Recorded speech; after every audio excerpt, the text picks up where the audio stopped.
Jumpa lagi bersama dengan saya, Mr. Sorchan, di dalam channel pengembangan kepribadian atau mentoring self improvement. Kita belajar saat ini hubungan antara karakter dengan pertumbuhan kepribadian. Ketika kita membangun karakter kita membuat pertumbuhan kepribadian kita makin melesat dengan baik. Kita belajar tentang karakter rendah hati.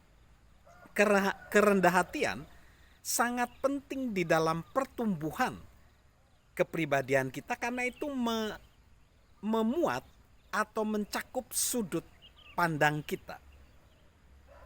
Mengapa penting kerendah hatian? Karena membuka sudut pandang kita bahwa kita mengingat gambaran keseluruhan dari kehidupan kita. Hal yang pertama yang harus kita lakukan untuk kita mengingatkan kepada diri kita sendiri di dalam pembangunan diri kita sendiri dan penggalian potensi diri adalah kita harus ingat akan gambaran keseluruhan. Konon katanya Presiden terkenal Amerika Serikat, John F. Kennedy, dia menaruh sebuah plakat kecil dengan tulisan seperti ini di kantornya di Gedung Putih. Kalimatnya seperti ini: "Oh Tuhan, samudramu begitu luas dan perahuku begitu kecil." Kalau seorang presiden yang hebat dalam sejarah dunia mengingatkan posisi dia di alam semesta, di keseluruhan hidup, kita juga harus demikian mengingat gambaran keseluruhan. Lalu yang selanjutnya yang perlu kita ingat adalah kita harus menyadari bahwa semua orang mempunyai kelemahan. Semua orang mempunyai kelemahan.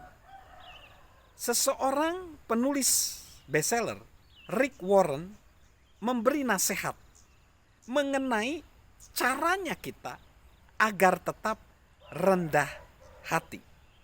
Ia menyarankan supaya kita mengakui kelemahan kita, bersabar dengan kelemahan orang lain, dan bersikap terbuka terhadap koreksi.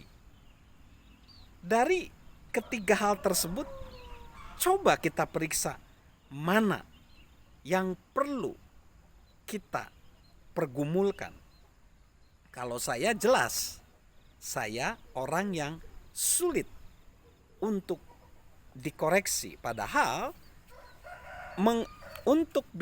untuk bisa menerima masukan atau koreksi dari orang lain itu sumber kemajuan pertumbuhan kita.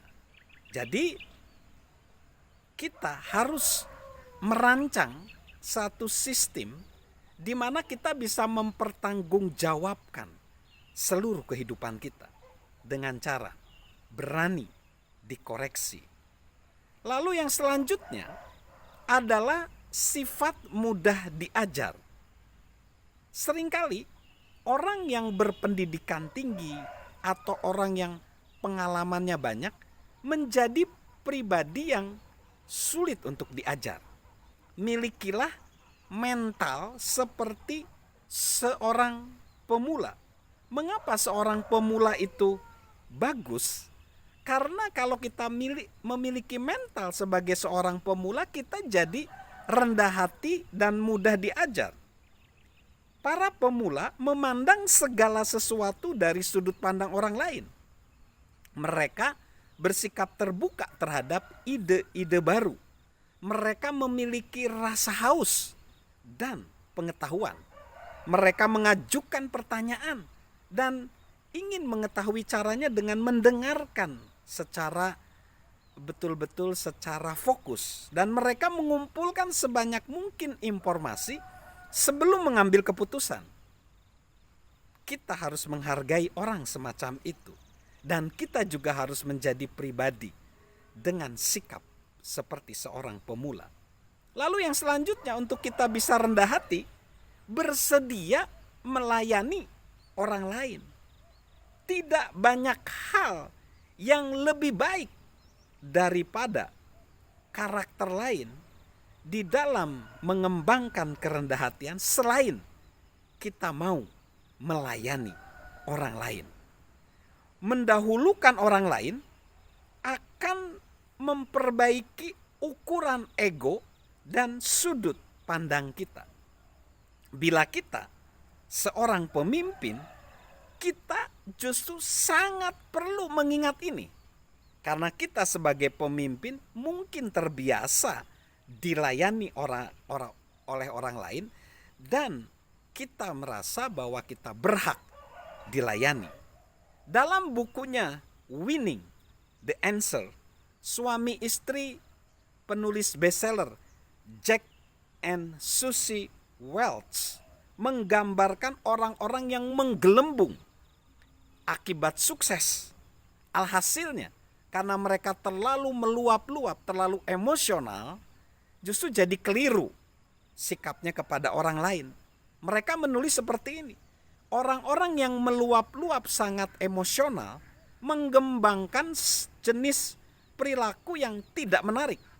Mereka menjadi sombong, terutama terhadap rekan kerja maupun bawahan mereka. Mereka menimbun pujian dan mengerdilkan upaya orang lain. Tidak bersedia berbagi ide kecuali untuk pamer, dan tidak mau mendengarkan dengan seksama atau malah tidak mendengar sama sekali. Para atasan dapat mencium perilaku yang menghancurkan tim ini dari kejauhan. Maka tidak mengherankan kalau mereka yang memiliki kuasa dan wewenang di sekeliling Anda, seperti yang Anda katakan, terus-menerus berusaha menyerang Anda. Anda mungkin saja cerdas dan memberikan hasil yang memukau dalam pekerjaan Anda. Tetapi kepribadian Anda yang meluap-luap, yang emosional itu merendahkan semangat dalam organisasi apapun, dan akhirnya dapat benar-benar menghancurkan performa. Bagaimana caranya supaya seseorang yang terbiasa meraih kemenangan dapat mengingatkan dirinya bahwa semua itu bukan tentang dirinya sendiri, dengan melayani orang lain? Lalu sifat berikutnya, tips berikutnya, bersyukur. Kita harus menyadari bahwa kenyataan bahwa kita sekarang menjadi berhasil, menjadi terberkati, kita sebenarnya enggak layak menerima apa yang kita peroleh. Karena sebenarnya di dalam kehidupan kita, kita berhutang kepada Tuhan dan berhutang kepada sesama. Karena itu, mari kita punya sikap yang bersyukur. Orang seperti pepatah Tiongkok mengatakan, orang yang minum air harus mengingat mereka yang menggali sumur. Semua yang kita lakukan, semua keberhasilan yang kita raih, semua tonggak kehidupan yang telah kita lewati dapat terwujud sebagian besar karena usaha orang lain. Tidak ada para pria, para wanita yang dapat maju atas usahanya sendiri. Jika kita mampu mengingat hal tersebut, kita mampu untuk bersyukur. Dan jika kita bersyukur, kita lebih mudah mengembangkan karakter yang baik daripada jika kita tidak bersyukur. Confucius menegaskan, kerendahan hati adalah fondasi yang kokoh untuk semua kebajikan. Dengan kata lain, sahabat Mr. Sorchan, kerendahan hati meratakan jalan bagi pertumbuhan kepribadian kita. Dan itu menyiapkan pertumbuhan pribadi kita. Itulah keterkaitannya. Salam untuk kita memiliki pribadi yang rendah hati. Karena itu meratakan jalan, memuluskan jalan bagi pengembangan potensi diri kita. Dan tentunya salam sehat dari saya, Mr. Sorchan.